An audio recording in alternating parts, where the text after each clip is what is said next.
मैं शहर रामेश्वरम के एक मिडिल क्लास तमिल खानदान में पैदा हुआ।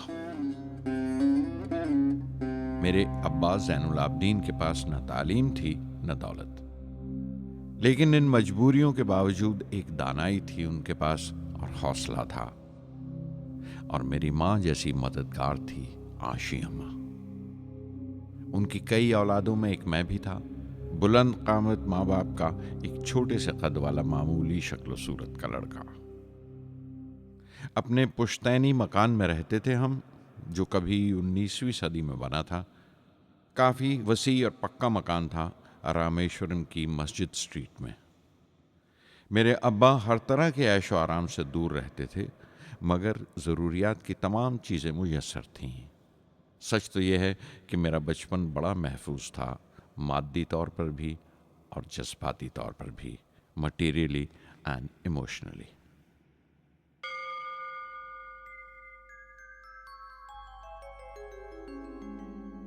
रामेश्वरम का मशहूर शिव मंदिर हमारे घर से सिर्फ 10 मिनट की दूरी पर था।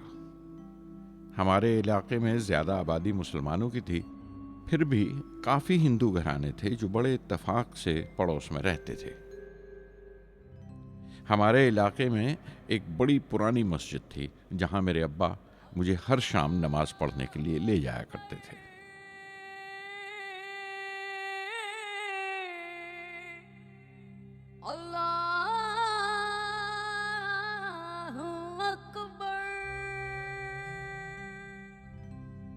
रामेश्वरम मंदिर के बड़े पुरोहित पक्षी लक्ष्मण शास्त्री मेरे अब्बा के पक्के दोस्त थे।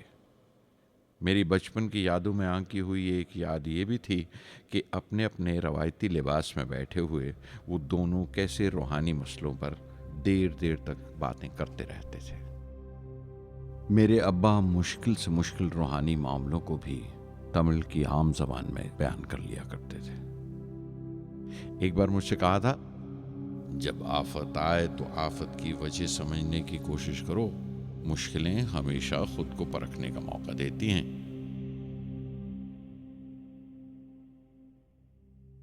मैंने हमेशा अपनी साइंस और टेक्नोलॉजी में अब्बा के असूलों पर चलने की कोशिश की है। मैं इस बात पर यकीन रखता हूं कि हमसे ऊपर भी एक आला ताकत है, एक महान शक्ति है जो हमें मुसीबत, मायूसी और नाकामियों से निकालकर सच्चाई के मुकाम तक पहुंचाती है। मैं करीब 6 बरस का था जब अब्बा ने एक लकड़ी की कश्ती बनाने का फैसला किया, जिसमें वो यात्रियों को रामेश्वरम से धनुषकोडी का दौरा करा सकें, ले जाएं और वापस ले आएं।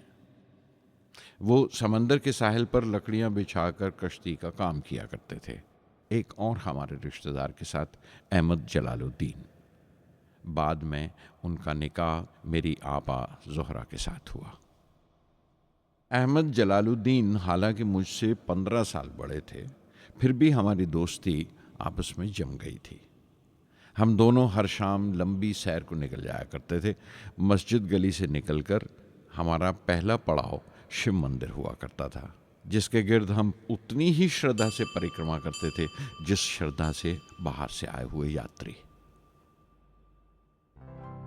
जलालुद्दीन ज्यादा पढ़ लिख नहीं सके उनके घर के हालात की वजह से, लेकिन मैं जिस जमाने की बात कर रहा हूं, उन दिनों हमारे इलाके में सिर्फ वही एक शख्स था जो अंग्रेजी लिखना जानता था।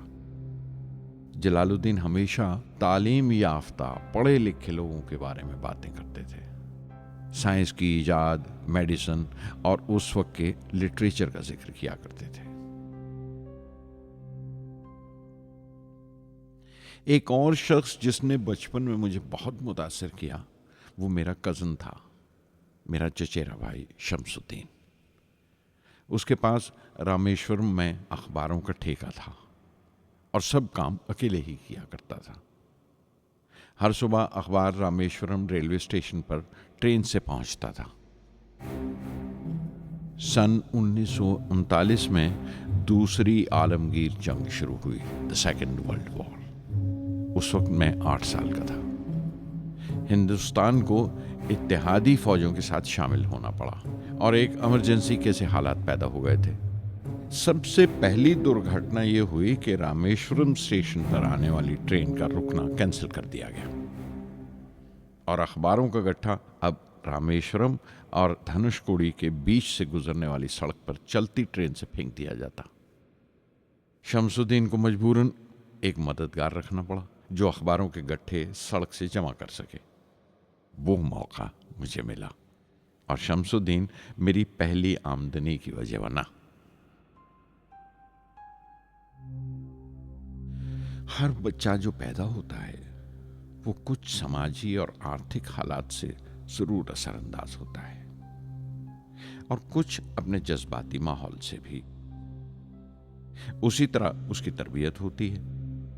मुझे दयानतदारी और सेल्फ डिसिप्लिन अपने अब्बा से विरासत में मिला था और मां से अच्छाई पर यकीन करना और रहमदिली। लेकिन जलालुद्दीन और शमसुद्दीन की सोहबत से जो असर मुझ पर पड़ा उससे सिर्फ मेरा बचपन ही महज अलग नहीं हुआ बल्कि आइंदा जिंदगी पर भी उसका बहुत बड़ा असर पड़ा।